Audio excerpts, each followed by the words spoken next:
Okay, magandang gabi mga paps. Dito tayo sa SOS ngayon. Meron tayong install dito na si Moto 450. Install natin siya ng Spectre.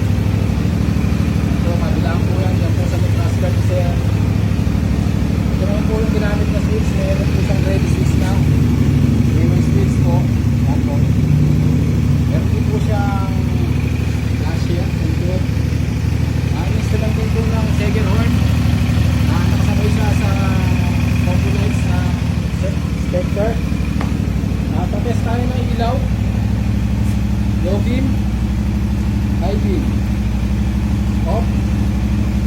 Check tayo ng Seger horn. Yan po, may combo lights nakasabay sa high beam.